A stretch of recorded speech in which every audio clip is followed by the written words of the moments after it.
In terms of law firm pro bono in 2010, we've just completed our annual study that looks at the statistics and the reports we received from firms. And what we have seen is that in 2010, pro bono did decline somewhat from its absolute high point, historical high point in 2009. When we look at why pro bono declined, and this was an approximately 8%, slightly over 8% decrease, there are several factors that we've looked at that could have resulted in the decrease. The first is that historically what we've seen is that pro bono is a lagging indicator when it comes to economic cycles. Typically what happens is during a downturn or recession, pro bono maintains relative stability. It's in the year or two after the downturn, when there's a beginning of a recovery, that there's a very vulnerable time for pro bono, and we often see a dip in pro bono, historically then followed by continued increase in pro bono work. So to some extent this is following a historical pattern, and to that extent it's not surprising. There are some other factors that I think may well have contributed. The first is that we're seeing an increase in lateral hiring, very sharp increase in lateral hiring among firms, coupled with fewer young associates, first through third year associates, and fewer summer associates.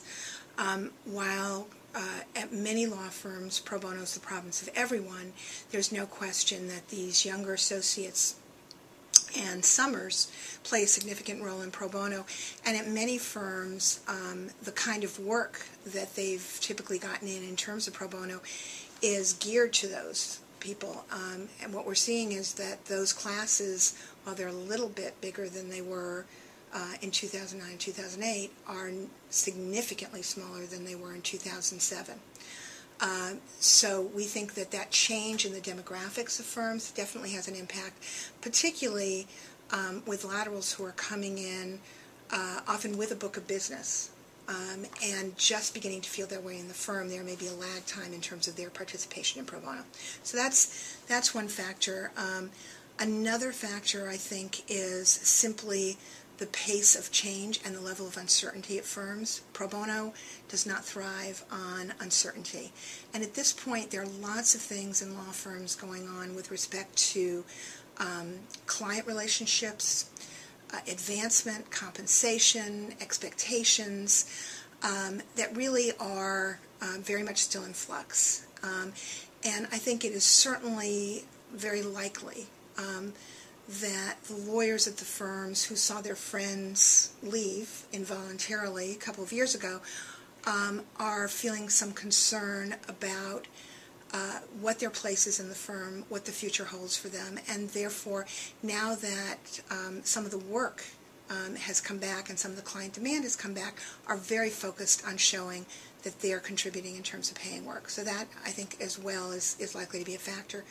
And then the final thing I think that we think is important is that 2010 was an absolutely terrible year for public interest organizations.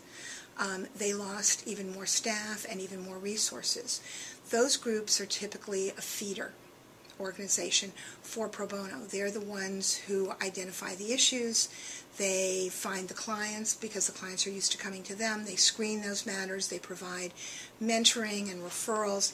And as their infrastructure becomes less sustainable, their ability to get pro bono work to firms becomes less as well. And so while the need for pro bono is greater than ever before, it may well be that the pipeline has been damaged.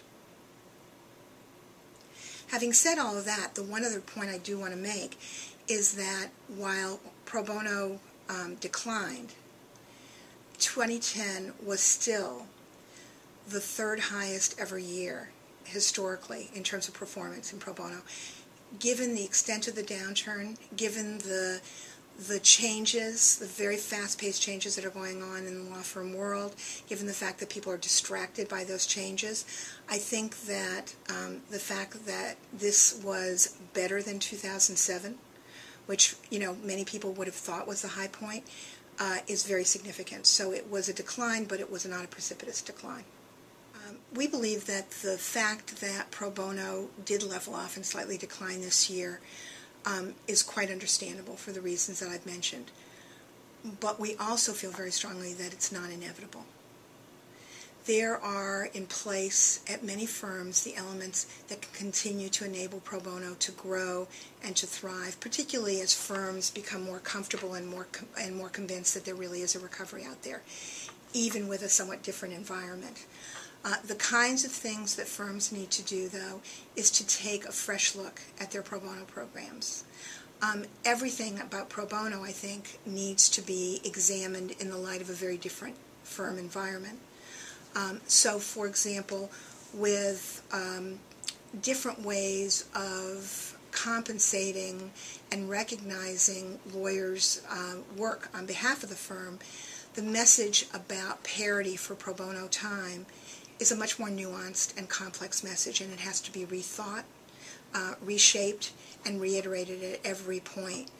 And firms need to also look at how, in a changed environment, pro bono can add value and be further institutionalized at the firms.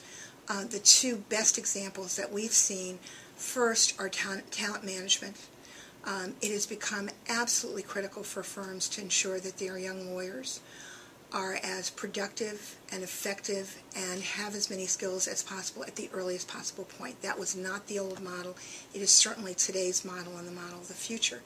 And pro bono offers the least expensive, most effective way of getting those skills at the earliest possible stage.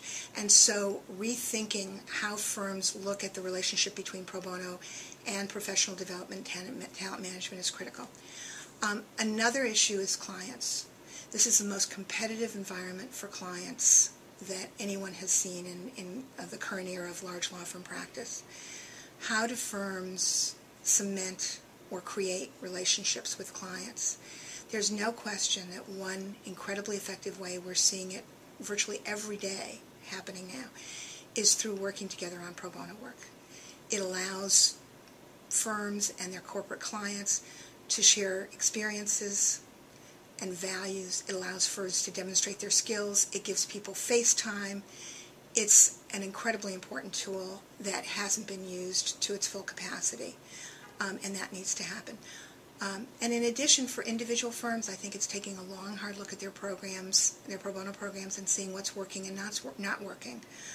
So, for example, if firms have summer associate and new associate classes that are quite a bit smaller, as is typically the case, they should be looking for a different mix of pro bono work that would be more appealing to and be more appropriate for more senior associates rather than the younger associates. So there's so many things that can and should be done to ensure that the extraordinary momentum and commitment to pro bono isn't lost, even with all these changes. Firm leadership has to lead the charge for pro bono, particularly in these kind of complex and somewhat anxious times.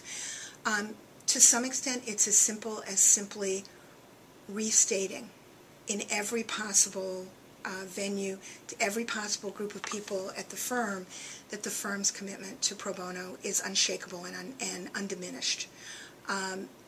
This is a difficult time to lead a large law firm. The demands and the expectations of the lawyers in the firm, the demands and the expectations of clients are sometimes in conflict. And the job is simply a more difficult one.